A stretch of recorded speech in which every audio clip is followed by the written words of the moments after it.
Padre Dios, infunde tu gracia en nuestros corazones, para que sepamos refrenar nuestros excesos mundanos y seguir fielmente las inspiraciones que nos vienen de ti. En el nombre del Padre, y del Hijo, y del Espíritu Santo. Amén.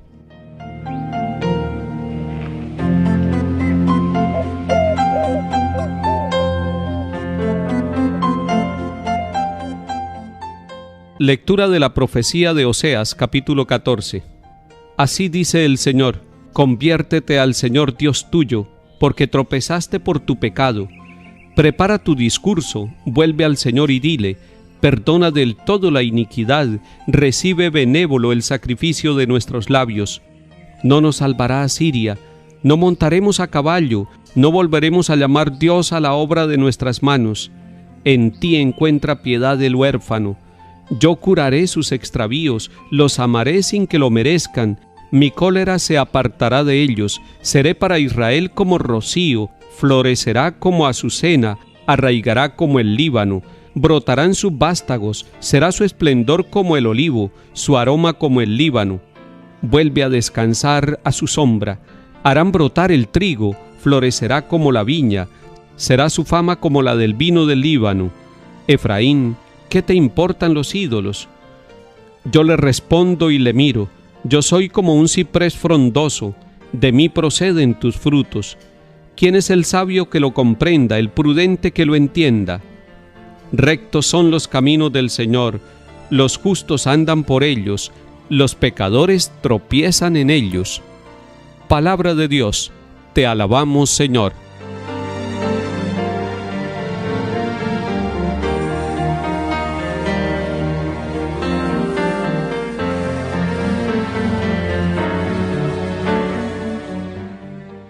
La palabra tropezar aparece 2 veces en este capítulo 14 del libro de Oseas. El profeta le dice a Israel: conviértete al Señor Dios tuyo, porque tropezaste por el pecado. Está diciendo que el tropiezo del pueblo de Israel es por el pecado y que es necesario que el pueblo vuelva al encuentro con el Señor. Y al final de este pasaje que hemos leído, nos dice: rectos son los caminos del Señor, los justos andan por ellos, los pecadores tropiezan en ellos. Es decir, el camino del Señor es recto, pero el pecado es el que nos hace tropezar. Ustedes y yo hemos tropezado en muchos momentos de la vida. Son tropiezos que nos llevan incluso a caer, que nos llevan a golpearnos a nosotros. Es una figura que está usando el profeta Oseas en el capítulo 14, la figura del tropezar. Pero también nos dice el profeta Oseas: yo curaré sus extravíos, los amaré sin que lo merezcan. Esa frase me llega al corazón y yo creo que a ustedes también. Yo curaré sus extravíos, los amaré sin que lo merezcan. Eso de que el Señor cura nuestros extravíos significa que Él nos levanta cuando nosotros tropezamos. Y todo aquel que haya tropezado en la vida y se haya dado cuenta que de una vez se tiende la mano de Dios para levantarlo, va a sentir que se hace realidad en su vida lo que nos está diciendo por el profeta Oseas: yo curaré sus extravíos, yo los levantaré de sus caídas, yo los amaré sin que lo merezcan. Es cierto, nosotros no merecemos el amor de Dios, nos hemos extraviado y sin embargo Él nos está ofreciendo su amor, no porque lo merezcamos, sino porque Él no puede hacer otra cosa sino amar. Después el profeta va a comparar al pueblo de Israel y la vida de las personas como azucenas floridas, como cedros del Líbano, como olivos frondosos y esplendorosos, como aroma del perfume del vino del Líbano. Y va a decir que las viñas y el trigo van a producir. Es una forma de decir que el Señor con su amor nos renueva, y termina diciendo: de mí proceden tus frutos. Es decir, que el Señor va a hacer fructificar nuestra vida aún después de nuestras caídas, y por una sola razón: porque Él nos amará sin que nosotros lo merezcamos.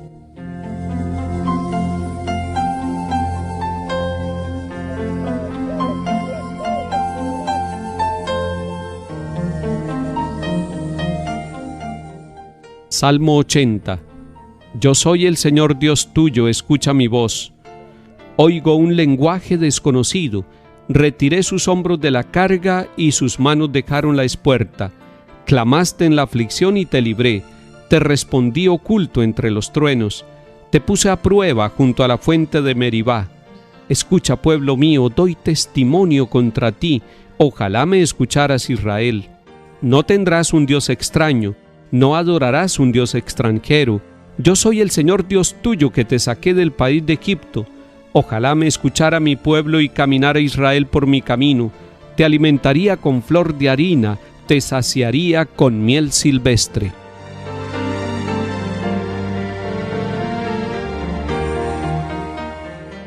Lectura del Santo Evangelio según San Marcos, capítulo 12. En aquel tiempo, un escriba se acercó a Jesús y le preguntó: ¿Qué mandamiento es el primero de todos? Respondió Jesús: El primero es: Escucha, Israel, el Señor nuestro Dios es el único Señor. Amarás al Señor tu Dios con todo tu corazón, con toda tu alma, con toda tu mente, con todo tu ser. El segundo es este: amarás a tu prójimo como a ti mismo. No hay mandamiento mayor que estos. El escriba replicó: Muy bien, maestro, tienes razón cuando dices que el Señor es uno solo y no hay otro fuera de él, y que amarlo con todo el corazón, con todo el entendimiento y con todo el ser, y amar al prójimo como a uno mismo, vale más que todos los holocaustos y sacrificios.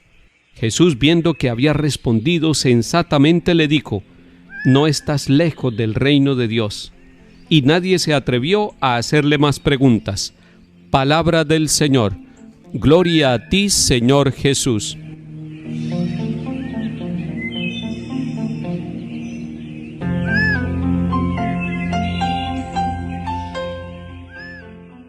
Amar a Dios y amar al prójimo vale más que todos los holocaustos y sacrificios.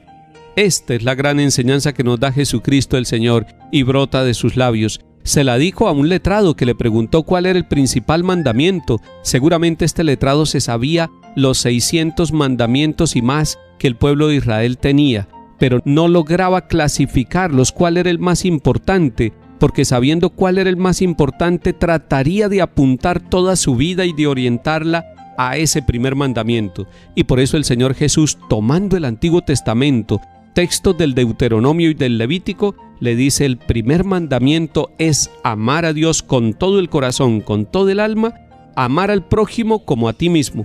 Ahí hay como 3 amores cuando uno se pone a analizar poco a poco. El primero es el amor a Dios. Dios es amor. Pero también el segundo es el amor a los hermanos. Pero también nos va a decir la carta de San Juan: el que dice que ama a Dios y aborrece a su hermano es un mentiroso.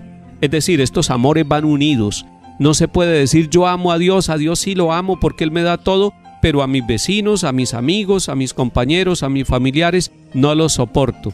El amor a Dios y al prójimo van unidos, no están separados. ¿Y cuál es el tercer amor? El amor a uno mismo, porque si uno dice que ama a Dios y que ama a las demás personas, pero se aborrece a sí mismo, se autodestruye, no está realizando la plenitud del amor. El amor tiene esa triple condición de amar a Dios con todo el corazón, de amar a los demás como se ama a uno mismo, y eso vale más que cualquier sacrificio, que cualquier holocausto, que cualquier esfuerzo que uno quiera hacer de otra manera. Eso le agrada a Dios. Por eso San Pablo en la carta a los Corintios, capítulo 13, en el himno del amor, va a decir: aunque yo entregara toda mi vida a las llamas, aunque entregara todo a los pobres, si no tengo amor, no soy nada. El fundamento de la vida cristiana, de nosotros los católicos, es el amor. Y el amor de Dios Padre se manifestó en la cruz de Cristo Jesús. Allí está el amor hasta el extremo, porque Jesús había dicho: no hay amor más grande que dar la vida por sus amigos. Aquellos que dicen que el amor se puede vivir sin cruz, que el amor se puede vivir sin sufrimiento, están negando que Cristo entregó su vida por amor. No le tenga miedo a la cruz del amor. Casados y solteros, sacerdotes y religiosas, sepan que si usted está amando, va a pasar por la cruz, porque el verdadero amor tiene sacrificio, pero es un sacrificio por amor, y eso le agrada al Señor. Que el Señor nos dé la gracia en este tiempo de Cuaresma de saber cuál es el primer mandamiento, pero sobre todo de ponerlo en práctica en nuestra vida diaria.